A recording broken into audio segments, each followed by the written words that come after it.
Shalom, selamat pagi Bapak Ibu Saudara-saudari yang kami kasihi di dalam Tuhan Yesus Kristus.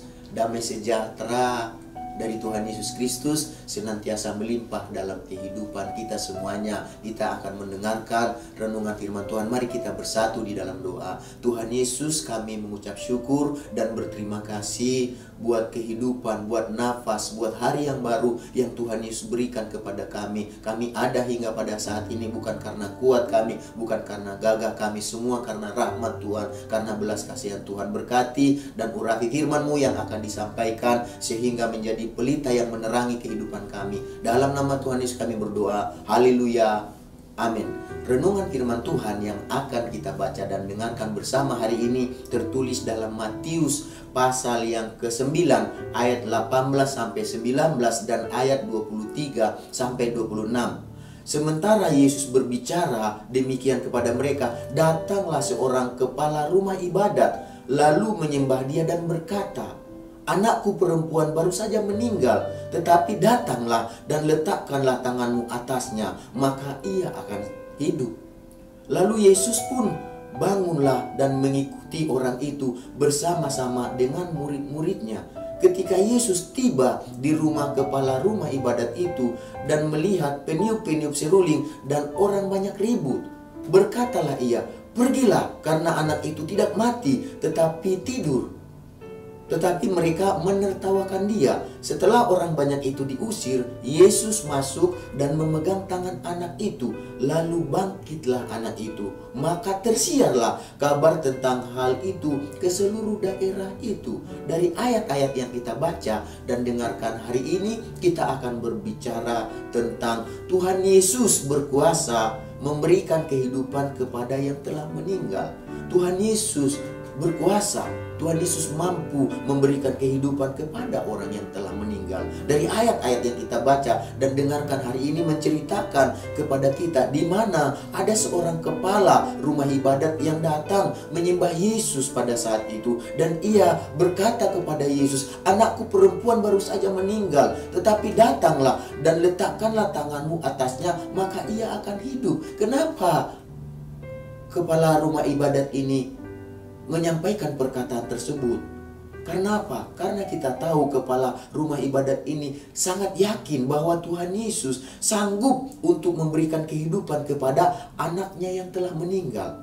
Ketika Tuhan Yesus saat itu tiba di rumah kepala rumah ibadat tersebut, terdengarlah bahwa orang-orang pada saat itu sedang mengadakan upacara terhadap anak kepala rumah ibadat tersebut yang telah meninggal. Biasalah kalau kita perhatikan kan, kalau ada yang meninggal pada zaman, bukan hanya pada zaman itu, zaman sekarang juga biasanya ada acara, ada upacara, ibadah penghiburan lah kita mungkin sebut demikian. Dan saat itu Tuhan Yesus dengar, dan ketika Tuhan Yesus mendengar tersebut, Tuhan Yesus melihat peristiwa tersebut, apa yang dia lakukan? Tuhan Yesus menyuruh mereka untuk pergi, karena bagi Tuhan Yesus dia berkata demikian. Dia berkata bahwa anak itu tidak meninggal, anak itu tertidur. Itulah yang dikatakan Tuhan Yesus pada saat itu kepada orang banyak yang sedang mengadakan kebaktian penghiburan pada saat itu. Dan ketika orang banyak pada saat itu mendengarkan perkataan tersebut, apa respon orang banyak? Orang-orang yang mendengarkan perkataan tersebut menertawakan Tuhan Yesus, karena mereka tahu persis bahwa kondisi anak ini memang sudah meninggal, sudah mati, tidak bernapas lagi. Dan saat itu mereka tahu bahwa anak itu memang sudah benar-benar telah meninggal, anak dari kepala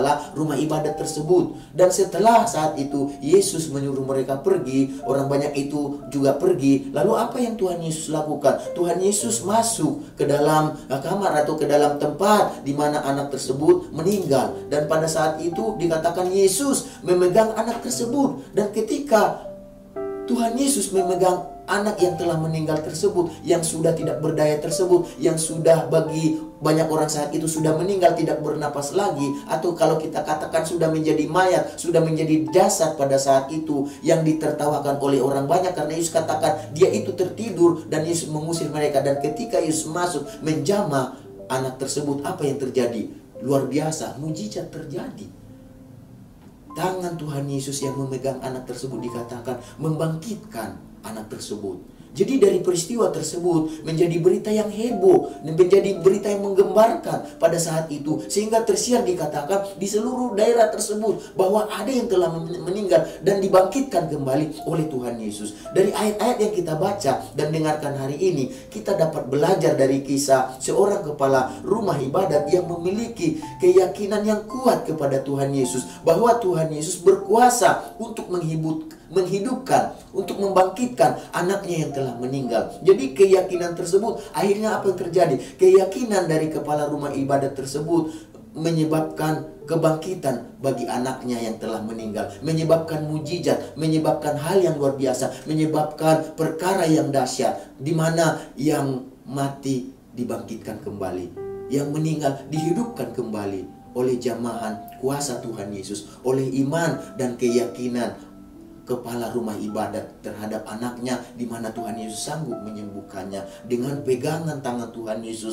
maka anak ini disembuhkan, dibangkitkan kembali, dihidupkan kembali. Jadi tangan Tuhan Yesus ini berkuasa juga untuk melakukan mujizat dan membangkitkan. Tangan yang sama juga yang akan mendatangkan kuasa dalam kehidupan kita, mendatangkan kehidupan dalam kehidupan kita. Oleh sebab itu, Bapak Ibu saudara-saudari yang kami kasih dalam Tuhan Yesus, mari kita belajar untuk menyerahkan dan mempercayakan segala masalah dan pergumulan kita ke dalam tangan Tuhan Yesus, karena kita percaya di dalam tangan Tuhan Yesus akan mendatangkan kehidupan bagi keluarga kita, kehidupan bagi usaha pekerjaan kita, kehidupan bagi sekolah perkuliahan kita, kehidupan bagi segala sesuatu yang kita rindukan. Mari saat ini hadirkan Tuhan Yesus. Mari saat ini persilakan tangan Tuhan Yesus untuk jamah kehidupan kita. Mari kita berdoa. Tuhan Yesus, kami mengucap syukur buat firman-Mu yang mengajar kami bahwa bagi Tuhan Yesus yang mati sekalipun, yang tidak berdaya sekalipun, yang tidak ada apa-apanya sekalipun, Tuhan Yesus bisa menghidupkannya kembali. Tuhan Yesus, Dialah berikan kepada kami keyakinan